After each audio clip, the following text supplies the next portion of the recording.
Assalamu alaikum. This is Shakila.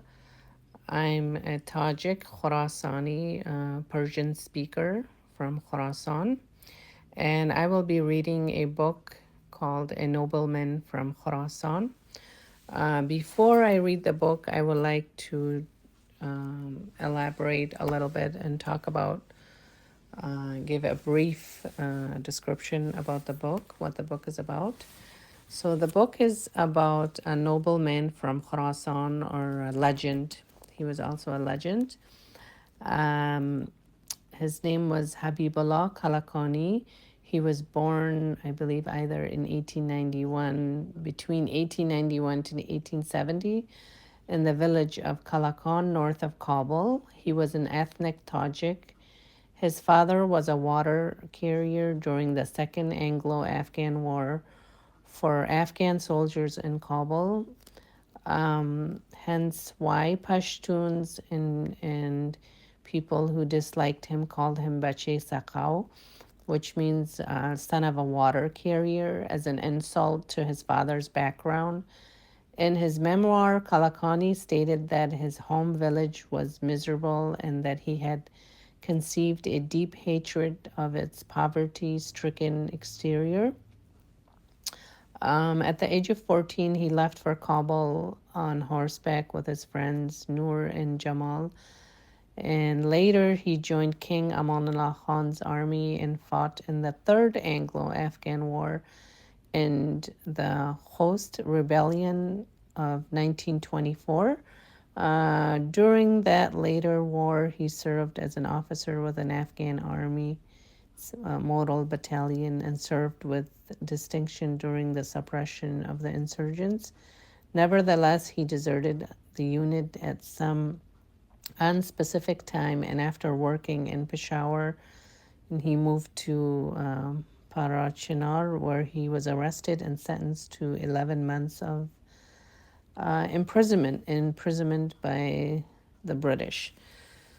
So this book is very interesting, and the reason it's called A Nobleman from Khorasan, or also he's a legend, and it's also by Khalilullah Khalili, and it's translations by M.F. Munzajir. The reason it's called A Nobleman from Khorasan, because Khorasan is basically means land of the rising sun. Khorasan simply means a place where the sun rises. Khorasan does not belong to any ethnicity. It belongs to all people of all backgrounds, of all ethnicities living in the Khorasan region. So it's a very deep discourse, and it's historical discourse. We do not have much time to elaborate on this. Khorasan is the land of enlightenment, advancement, and innovation. The most prominent scholars from the 6th, 7th, 8th, and 9th centuries were from Khorasan. Some of them included Ibn Sina, Maulana, Jalaluddin Balkhi, Abu Hanafi, Ferdowsi, Rabia Balkhi, and many more. So we have a lot of scholars and mathematicians and artists from that time. Therefore, Khorasan basically was a foundation for knowledge and for enlightenment. The name, unfortunately, has been changed in the 19th century by colonial power Great Britain in order to protect Amir Abdurrahman Khan, the Durrani dynasty, and they gave a privilege for that ethnicity, Afghan or Afghan Pashtun ethnic group, who lived in the southern regions of Khorasan, or what was changed to Afghanistan. They call our home land of Afghans or Afghans or Pashtun.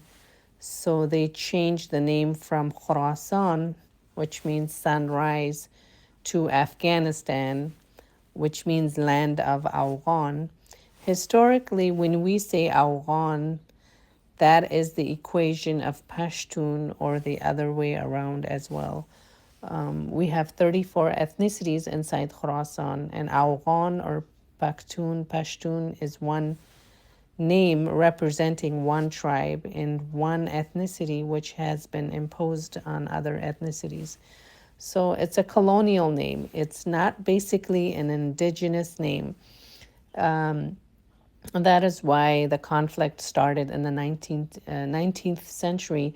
The discrimination in the past and present has happened since the 19th century when the name was changed from Khorasan to Afghanistan. And that is why we are fighting for justice and national identity. For example, an American cannot be British, but you can be an English American, Arab American, Iranian American, Hispanic American, and Irish American because America is not an ethnicity name. Similarly, Iran and Pakistan are not ethnic names, but Tajikistan, Uzbekistan, and Afghanistan are unfortunately ethnic based names meaning mainland of Afghan, Uzbek, and Tajik. Unfortunately, that was a process of assimilation, not integration. So that is why we are fighting to bring social justice, freedom, equality, and again, we are fighting for national identity as Khorasanis from Khorasan. And also, this book was recommended by the United States of Democratic Federal of Khorasan government in exile. And I will start reading about Habibullah Kalakoni because also he was criticized and he was called son of water carrier, or in Persian we say Bache Sakao. So I'm going to read this book, and hopefully a lot of people who are interested in reading this book will get a better understanding. And also for those of you who are interested in this book called A Nobleman from Khorasan by Khaliullah Khalili, you can also buy this from Amazon or online. And this is a very interesting book, and we are going to start reading. So chapter 1 on page 1.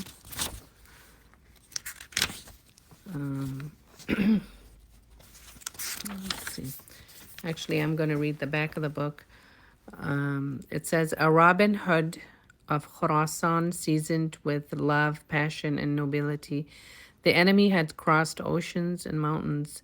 They had come from Great Britain. March of their army had ignited anger and vengeance in every home. Men, women, and children scowled at beardless, long, hairy, mustached soldiers in the city. Anger had boiled inside the bone and the blood of every citizen. They believed that soldiers holding guns and patrolling all over the city were like walking deaths. Their blood had frozen like zombies, and their souls were lifeless in their muscles.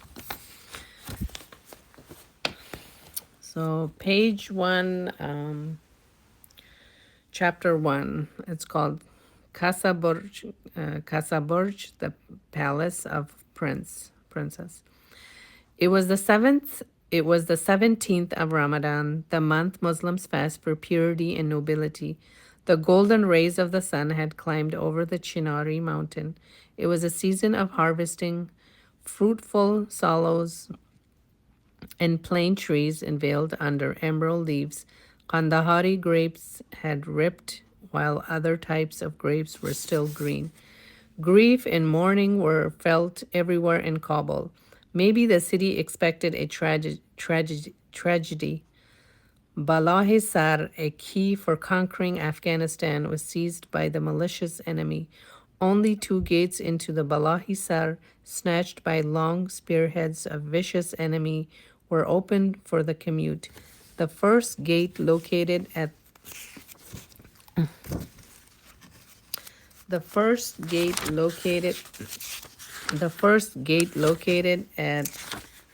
sunrise of Kabul, connecting Mastan Bridge to Shah Shahid Main Road. The second gate crossed a grandest tomb connecting Balahisar to a public cemetery. It was early morning and Kabul Bazaar was quiet like a dead. Maybe it was Ramadan, the month Muslims avoid eating and drinking from dawn till sunset. Yaqub Khan, a wasted Sikh king who inherited throne, lived in the north of Kabul city in a walled castle. Everyone hoped he was alone in this savagery, but his reckless, unconscious ministers and friends lived with him too in the castle. His friends and administrators only thought about their own greed. Tremors of the Afghanistan army marches were heard time to time from Sherpur barracks. The king had ordered his generals to use the army of spear holders, gunmen, and artillery only for the purpose of defending the sovereignty of his country against all enemies.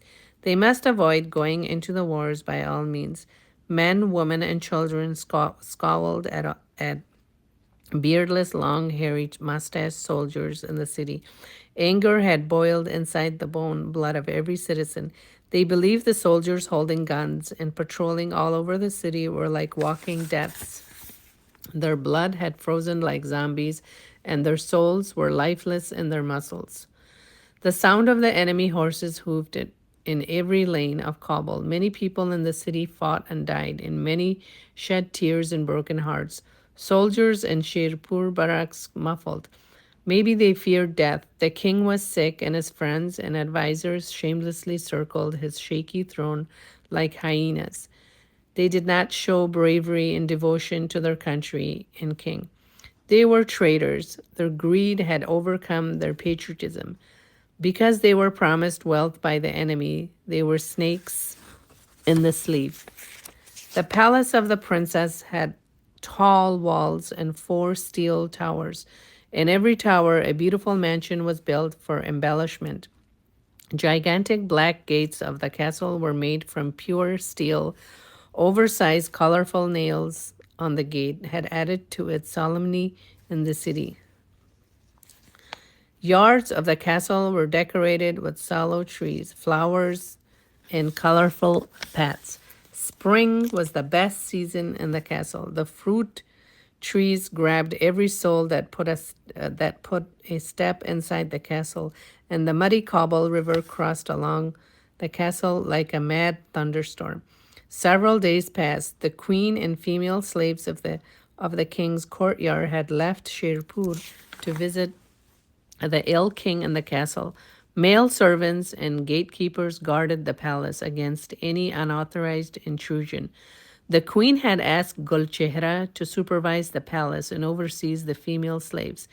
Gulchehra was also the instructor of the princess. The queen went to care for her husband. Gulchehra spent scorching hot days with thirst and hunger in Southwest Tower, where she could watch Balahisar from the tower. The northern tower was a cozy and comfy. She could stay in there, breathe fresh air, and watch Shirpur, the house of the king, but she preferred staying in the southwest tower.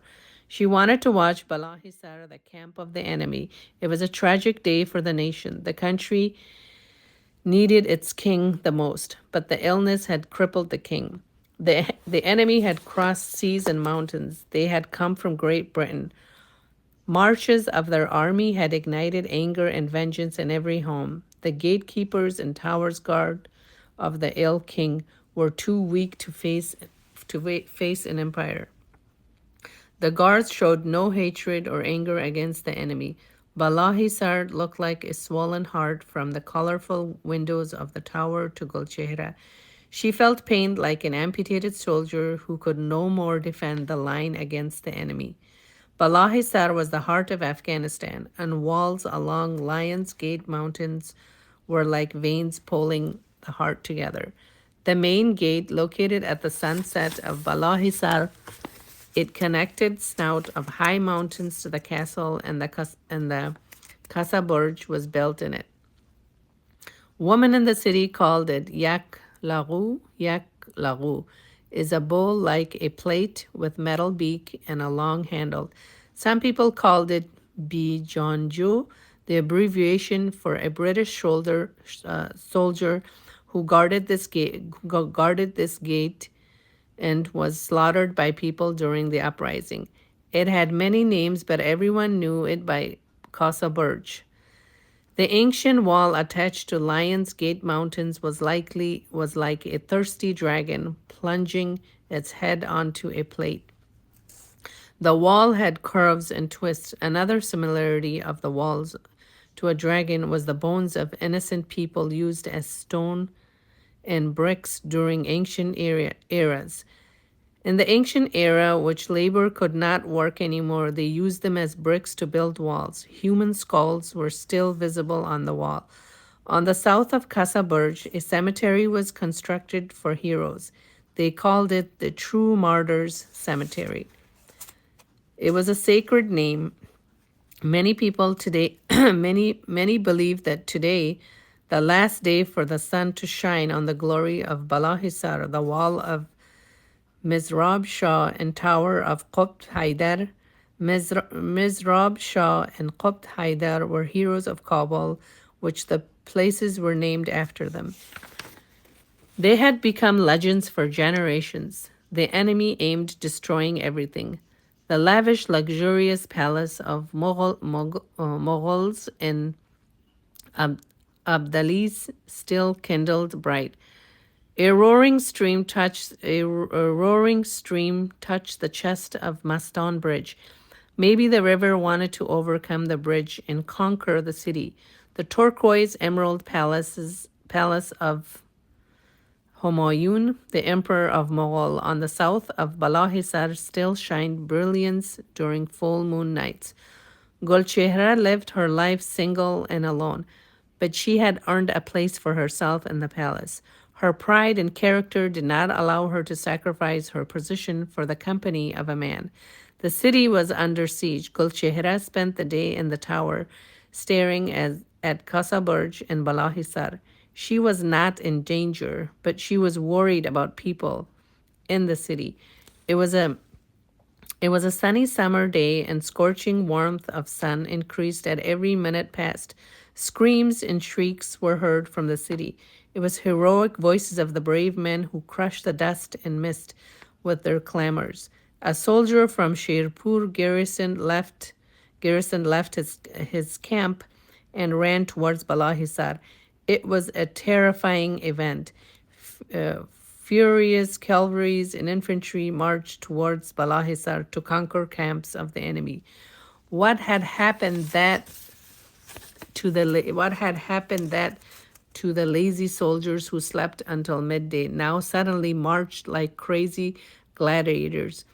The crowd carried messages of morality, unity, and liberty with them. The soldiers were emotional and made them unstoppable.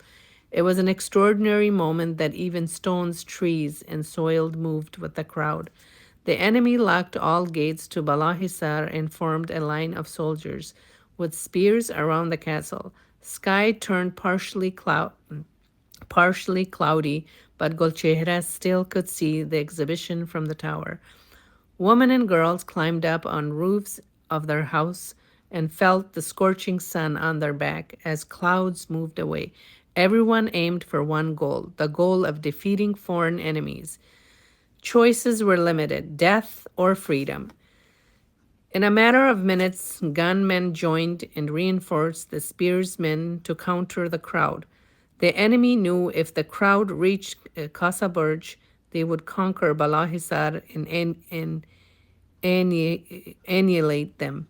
Another division of Sherpur soldiers arrived at Casa Burj from Kharabat Lane. Soldiers surrounded the enemy from two sides, Maston Bridge and outskirts of Casa Burj. The enemy started firing at soldiers from all over the walls of Casa Burj. Soldiers on the ground still approached the walls. They sang songs of freedom and independence. Fires of bullets from guns and spears from hands, smoke from runs, and deaths from muns darkened the day. Gunpowder and blood were mixed. Gulchehra saw everything. Brave soldiers quickly outnumbered the enemy and sprinted towards Casa Burj. The battle was bloody and dangerous. Stones, spears, and bullets fell from every corner of the castle on brave soldiers, but they kept climbing up the walls. Many soldiers bled. Many died falling back on the ground. The songs for freedom and independence got even louder. The relentless and cruel enemy stood pitiless because they knew Kasaburj was the strategic stand and the key in conquering Balahisar. Soldiers were wounded and kept falling from over the walls to the ground. It was an overwhelming demonstration of how badly they wanted freedom.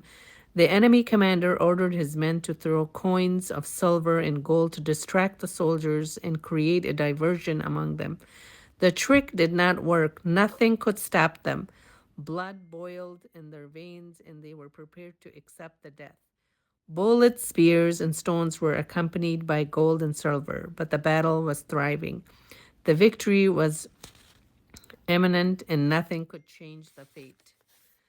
Golchehra saw people in white clothes with sharp swords joining soldiers. The battle was not over, and more people in black dresses joined the soldiers. Golchehra did not know who these people were. As the battle turned sacrificial, she learned people in white were men reinforcing soldiers, and those in black, girls and women of Kabul, prepared to die for freedom. The enemy was defeated, and soldiers broke their fast. They trusted in God and listened to his instructions. They knew time was important in every struggle. It is how nobles live. And tomorrow we will read chapter 2. It's called An Eagle. Thank you for listening, and we will see you.